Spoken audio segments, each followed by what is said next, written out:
So let me go ahead. I hit record. Touch record. Perfect. And welcome to the Medicare Cafe. Again, your host today, you're joined by Olivia Richardson. And I'm Mike. And yeah, I want to talk about leads because leads have, since I got into the insurance field in 2003, so I've been around for a minute.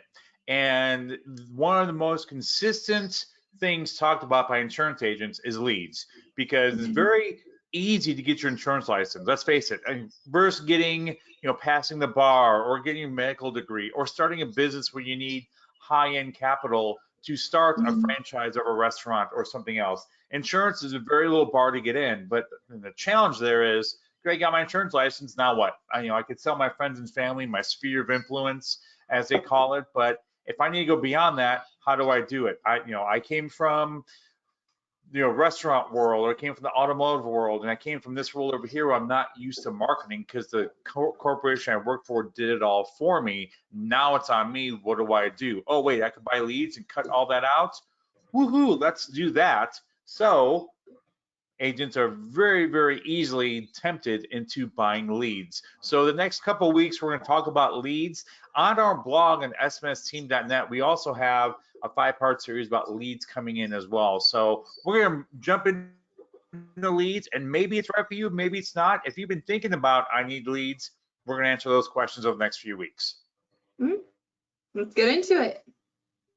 Yes, so why buy leads? So first of all, let's start with why an agent would buy leads. One, if you have a larger book of business, but you haven't worked it, you got your people in, they're now your clients, but you're not doing a lot with them, you're not going to get a lot of action from that book of business. So it's, okay, I can't do a lot here. I can't jumpstart that, but it's probably going to give you a lot less than if you had been nurturing towards your book of business the whole time. So yeah, there's some there, but if you're looking for better growth, a lot of agents turn to leads. Maybe you're brand new to the market, either as a new insurance agent, or you're looking to expand to a different market across the state, across the country, etc., and you don't have a sphere of influence. And you got to start from somewhere. Leads are a common one. And of course, again, new to business. If you're brand new to Medicare or brand new, you got your fresh insurance license, you're like, look what I got. I'm an insurance agent. Where's all the people? I got my license. Didn't that make national news? Why isn't anyone calling me? Those are people that a lot of times will look at leads. I think it's important to note too that leads are something that is a way you want to eventually okay, let me try this again. You eventually want to remove your alliance, or not. You want to move and not be so reliant on leads. Eventually, keeping in mind, leads are something that helps you get business tomorrow. It has a much quicker turnaround. High dollar investment a lot of the times, and it takes a little bit to make up that cost and your client acquisition cost. So leads are great to whenever you're starting out or trying something new. However, eventually you should be trying to lessen your reliance on leads through things like seminars, word of mouth advertising, referrals, and of course that pull style marketing. So great to start out with, but isn't, should be something that you don't have to necessarily keep up with in the upcoming years. Yeah, and I see that a lot with, again, we spend so much time in a growth mechanism to where we need to grow a book of business that we forget to nurture that growth. Sure. And we end up, and this is where I think the first point, the sale book of business happens a lot. I've got all these clients, but I reach a plateau where I've got enough people to work with, but they're not giving me anything else. So I think that's where a lot of people fail, is the nurturing part. And we'll talk more about that for the next few weeks as well. But as we move through, we're going to focus on 3 types of mailers, because usually the 3 main ones we see in the market are mailers, are telemarketed, whether you telemarket yourself or you're buying telemarketed leads, and then internet leads, which for a long time was a don't do it. You've got call centers, you've got all these people buying leads, but Facebook has actually kind of given this a resurgence, the fact that these can be much more personalized leads, and you take away a lot of the junk, if you would, in leads, because people have to give their real information when you respond to a Facebook ad. So it kind of breathed new life into the internet leads. For sure. And they're not super expensive. Yes, they are expensive, because I remember buying exclusive internet leads for $30–40 a pop. You could buy these leads in the upper teens, lower 20s. Of course, more volume equals less cost, just like Sam's Club or Costco. Again, yes, if you're seeing real quick, if you're seeing a degradation on my video or my call, my daughters are from they're on spring break this week, and they are both streaming movies right now on tablets. So one, Father of the Year, of course, but two, my internet is being pushed to its maximum extent right now. So something to note about all of these different types of leads is that they are, again, these are the tomorrow business. These leads are not going to be something that helps you market. Because keep in mind, there is a huge difference between prospecting and marketing. Marketing is the act of building your brand awareness, building a name, building that recognition. Mailers, telemarketing leads, and internet leads are going to do absolutely next to nothing to help with the marketing aspect of it. All it is going to do is do the prospecting, getting somebody in the hypothetical across the table from you. Not saying that it has any less value, but to truly understand and measure the success of these leads, you have to make sure you're having the right expectations. So again, these are not going to be marketing for you. These are strictly prospecting. Yeah, and Olivia said the magic E word, which is expectations. I think that's important to know what expectations you have before you pull the trigger and purchase leads. And you have to ask, because you're partnering, you're not just buying leads from this vendor, you're partnering with them because they should have a vested interest in your success, because the better you work these leads, the more likely you'll buy more leads, and the more sales they get, the more sales you get. Creates a win-win situation. So some of the common things you should be asking any lead vendor is, one, what's your return policy? If I get a bad lead, or a bad lead isn't I can't get a hold of them. A bad lead is they put their name as Donald Trump on the card. And I know it's not the real Donald Trump or Joe Biden or whoever on this lead card because it says they live in Columbia, Missouri. I know that's BS. What's my return policy? Is it a credit? Is it a refund of my money? Is it a so sorry to hear about that email? And that's some of their return policies. Is I've read lots of them where our rates are so low that you're going to get bad leads. That's just the nature of the business. And others are like, we'll give you new leads or whatever. So make sure you have a clear expectation of, if I get a bogus lead, not a bad lead, but a bogus lead, what am I going to do? What are the expectations for closing? And what have other agents done? Now, this is a very hard one for lead vendors to kind of give you a closing ratio, because that's probably the number one question asked. How many will turn into sales? And their rebuttal is typically, well, how hard do you work the lead? Because this isn't a one-call close situation. You have to nurture these leads. Sometimes they can't buy. If they have a Medicare Advantage plan and it's May and they have no special election period, they may buy in October, excuse me. So that's a sale in the future, but it's not a sale today. So is that really a bad lead? It's not the lead vendor's fault that Medicare has rules and regulations for enrollment, but that person is interested. So in the lead vendor eyes, that's a win. This is someone that's talking to you and giving you the time of day. Now it's up to you to make sure you do something with that time of day. How leads are sourced. This is a big one. Are they, if they're Facebook leads, what kind of ads are they running? If they're mailers, pretty easy, but they send stuff in the mail, people fill things out, you get your card back. So it will vary on the lead vendor, but I always ask how they're sourced, what's their best way of sourcing. Like with mailers, you could ask, what's the highest return card I could get for BRCs, business reply cards. So is dental the way to go, or is this Medicare changes one the way to go? Which one am I get more of that you've seen? And then of course, shared versus exclusive. Are you sharing these Facebook leads with anybody else? Are you sharing these, mail cards, which is typically never, but what's the situation with when I purchase a lead, and do I have direct competition with the call center or other agents in my area? So these are questions you should be asking, because think of them as a partner, not just a lead vendor. Yeah, so true. And again, we mentioned this in the beginning, but when it comes to actual leads, true prospecting, we highly recommend that you do partner with a vendor and not try to create them yourselves, particularly when it comes to mailers and internet leads. Telephonic leads, if you do something like with prospecting box and prospecting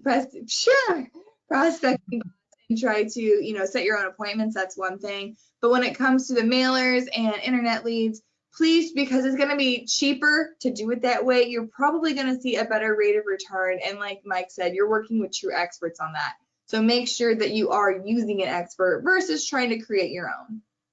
Yeah, because you could easily do your own Facebook campaigns and get Facebook leads. You could, I say easily, you can do your own Facebook leads. You can do your own mailers. You can hire your own telemarketer, but then you have the stress of learning all that. Learning Facebook Ad Manager is like going from, I'm going to tell you what time it is, to you have to build your own clock.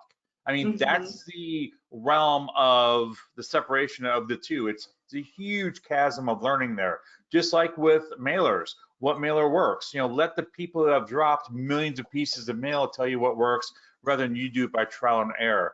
Telemarketers, if you've ever worked with telemarketers, you know that they come and go fast. It's a constant revolving door. So you get one up, you get them trained, they start going well, and they're like, this is boring, I hate it, and they're out. And it starts all over again. So it's cheaper both in time and cost of aspirin and alcohol to get you through the day, and your outcomes are far better when you work with a vendor. Brian saying maybe I should just not talk today, and Brian like, I agree. I don't know, this is my first daylight saving times with an infant, and I'm not wearing it well. Yeah, and Brian did ask if you could say hello to the Red Hatter, Megan. You can, but she's upstairs getting ready right now. So I will let her know you say hello. Fun fact, I told Megan, I'm like, we're gonna take Brian out to Waffle House. And she said, you have fun. I will never set foot in a Waffle House ever. So apparently she has no class. What a story. I feel like I was there. So one thing I will say, if you're buying any type of lead or any type of marketing, you should always watch your CPA, your cost per acquisition, because like anything else, it is expensive to buy leads. If you buy $19 leads, you buy 50 of them, you've got close to $1,000 in cost in those leads. And if you only sell 2 policies from that batch, you're at almost $500 per sale. That's expensive. It will take you 2 to 3 years to make that client profitable. Now, 4 sales, obviously, you cut your cost in half beyond that for $237, so it gets better.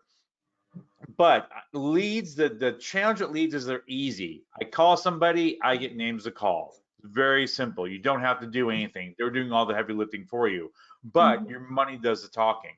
So if you're like, these leads are easy to work, I like them, I had 3 sales, but you only sold them dental policies and you're making $60 or even $100 a year on a dental policy, you are way upside down on those leads.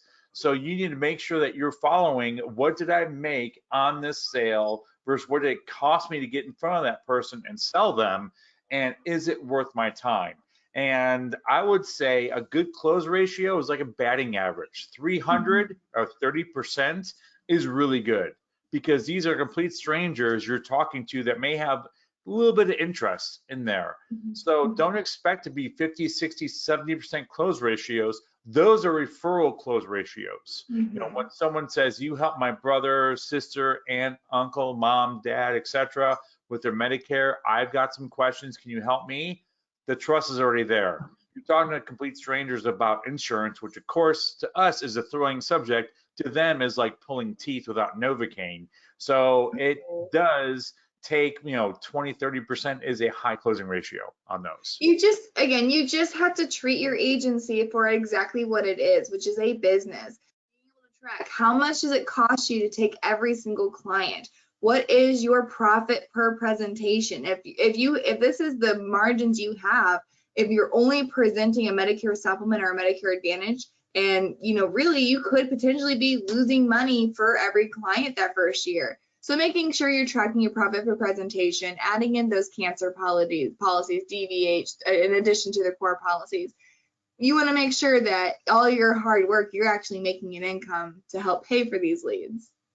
Yeah, 100%. So, if you look at your 3 sale option there, it cost you $300, but you sold them a Medicare Advantage plan and a hospital indemnity, and you made $400, that's profitable. Is it crazy profitable? No, but at least it is profitable. Then year two, you're going to see a lot more profitability. If you only, again, if you only sold them something small, if you only sell them a hospital indemnity plan, that's it. You made $200, you're $116 upside down. Hopefully then, this is where nurturing your book of business comes in, to where I know they're going to have the same AEP as everybody else. I need to make sure that they're ready for my call. I need to make sure that they know I exist. So when these multi-million-dollar campaigns hit in October, I'm not lost in the shuffle. So we're going to talk more about that in the next coming weeks, but most importantly, today's takeaways are basically, should you be buying leads? Something that, there's no, it's not bad to buy leads as long as you're going to about it right. If you're doing it for the right reasons and you have the right cost and mindset going into it. Next week, we'll talk more about classifying your leads. If you want to jumpstart on that, you can go to smsteam.net, go to the news category. There's a blog all about it. We'll be talking about next week. And of course, if you're like, who do I call for leads? Ta-da! We've got a list of vendors that we have, I would say, talk to and believe that they have your best interests in mind as much, just like this, of course. But these are some of the lead vendors that we've used or our brokers and agents have used in the past as well and had decent results. So smsteam.net/leads, or just go to services and click on leads and you'll see a list of vendors there. But again, what's right for one person, maybe not right for another. Olivia can no longer buy a Mazda Miata because she needs seating for 3. So that's not going to work. What 2 years ago it was fine. This year it's like, I'm going to have to leave Chad at home. So, because we know who's going to be in the passenger seat with you. And you can have a car seat in the passenger seat, so it doesn't even work then either. Oh, that's My fine. 13-year-old time in a Miata. So you've got another 12 plus years of backseat driver, i.e. Cade, telling you what to do back there. But Michelle asked a great question. Michelle asked specifically, how can we be sure that the vendor is compliant? Again, it all comes down to the vendors that we use are people that we vouch for, that we personally use, our agents use, and they, for the most part, will have compliant leads. Now, it depends on what you're talking about compliant. Keep in mind that lead vendors can get away with a lot more than what an average agent can because they're not working with CMS. They don't have to abide by those rules. They're not licensed agents. What's CMS going to do to them? Absolutely nothing. So you just have to be careful about that. If you do have questions with compliance when it comes to marketing Medicare Advantage plans and prescription drug plans, obviously give us a call. We're more than happy to walk that through you, but keep in mind the responsibility of CMS compliance relies on you, the agent, not on the vendor. So really, really great point.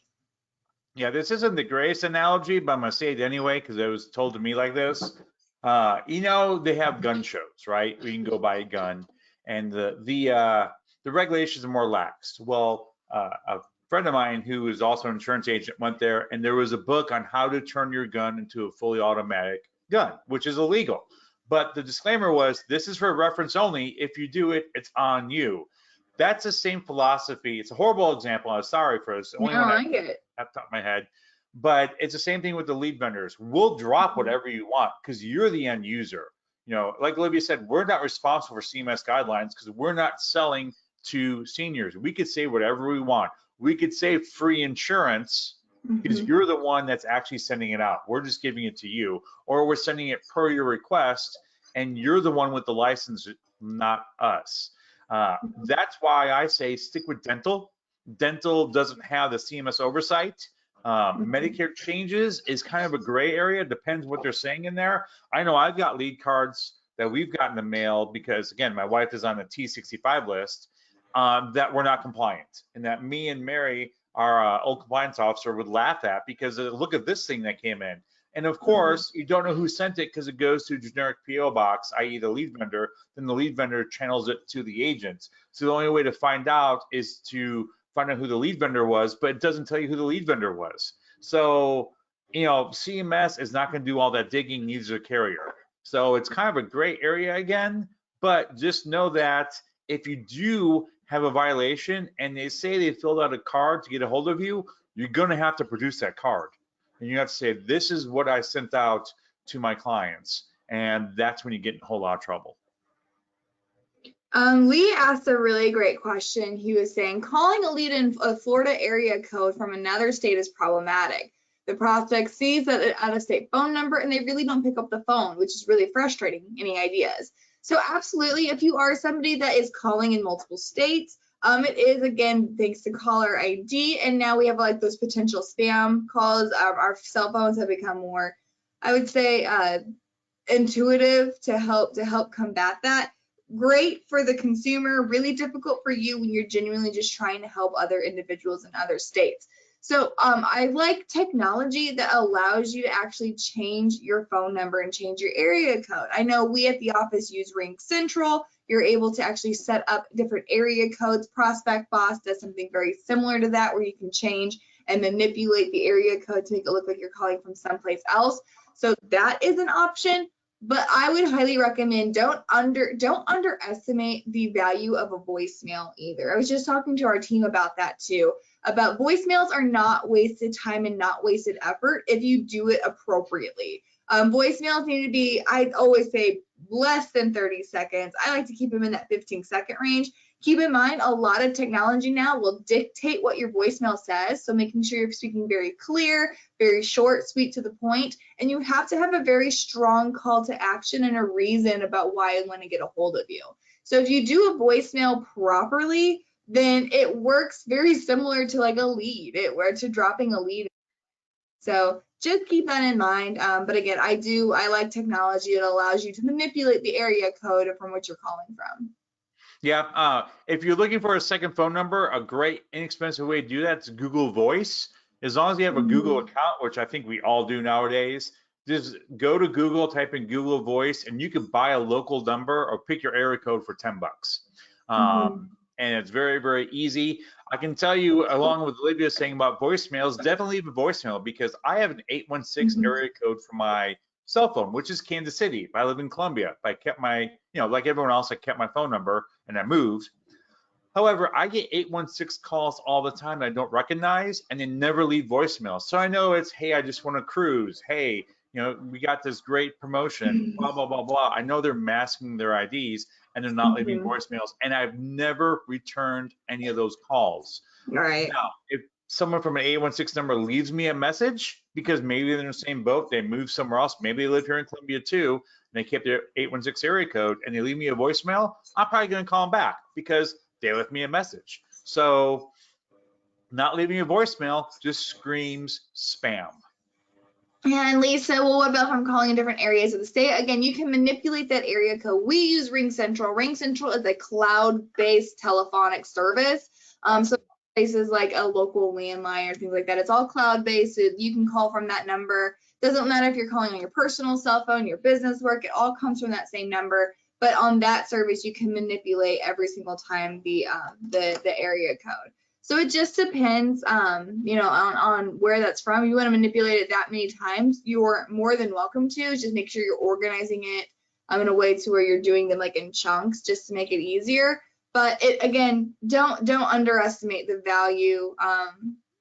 Call customer service lead, because that's what he uses. Yes, you can do it. It's really easy. It's all in the back office side of it. It's just where you can change the number you're calling from.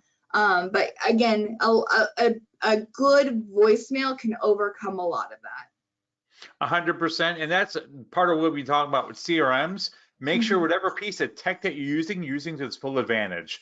The analogy of, it's like using your car but never turning on cruise control. You're just making your life harder when there's a simple button that you could push, or a simple menu item that's on there that you hit that and your area code gets changed every time. Now your life's a lot simpler. So make sure you're using everything.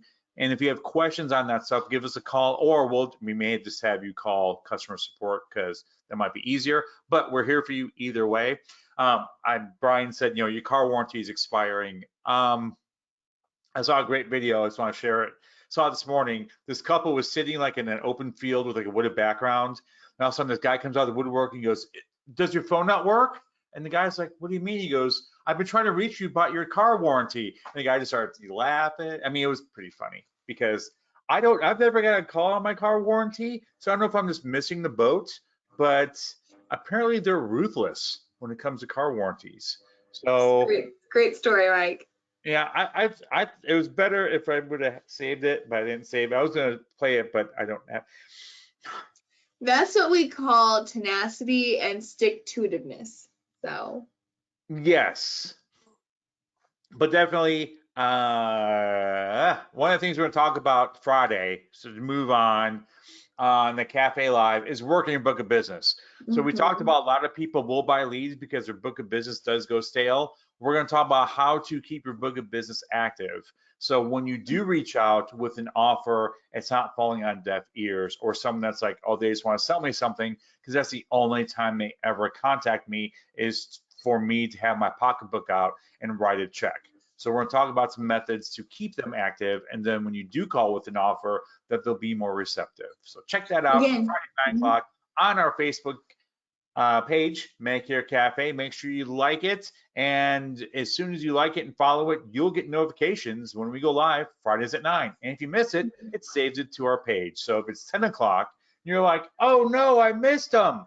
You could just Mhm. go to our page and the recording will be there. Absolutely. Oh, Lee asked a great question. What's a couple good examples of a voicemail for MedSups?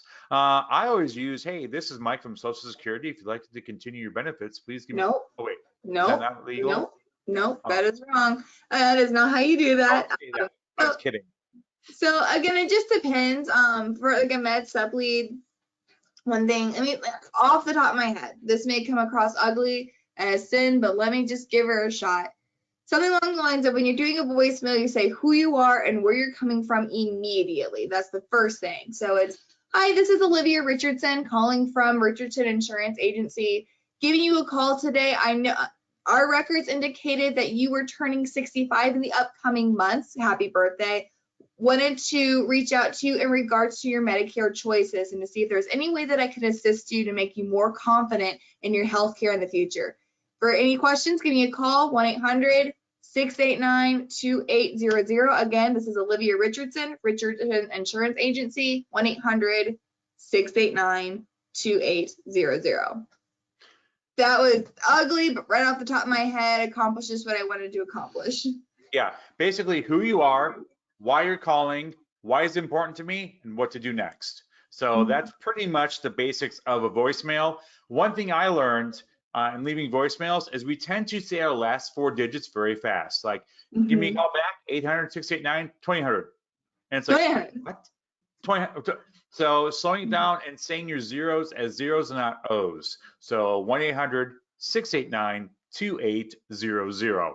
That will help you slow it down. That helped me because I was notorious for just rattling off my phone number and it's like I don't know what just happened. And then So nice also and slow. keep in mind as well that you want to say your name at the beginning and at the end, because in the Yes. beginning you need to say who you are, where you're coming from, but then you want to say it again at the end because they probably already forgot by the 15 seconds to get to the meat of the topic. So say it again so they don't have to replay that voicemail, making it as easy as possible. So say your name and where you're from in the beginning and the end. Say your number twice, and again, should be less than 30 seconds, 15 to 30 seconds. Yeah, and I guess it depends also what number they call you back because I know iPhones let you just hit call back right away. Mhm. So if you're using a different number, make sure you emphasize that. You're supposed to call Yeah. back a different number. Also, one thing you can do in subsequent email or subsequent voicemails, offer your email address as well to give you an Mhm. alternate method for them to contact you. I've seen people do that. Not the first call, but if you're leaving a third or fourth voicemail with that prospect, don't be afraid to say, hey, if you have questions or want to find out more, go to my website at blah, blah, blah, blah, blah. You can drop me a note there as well. Because they may not want to call you, but maybe they're interested. And that alternate form of communication may get them to take action. So just a Sure. thought on subsequent voicemails.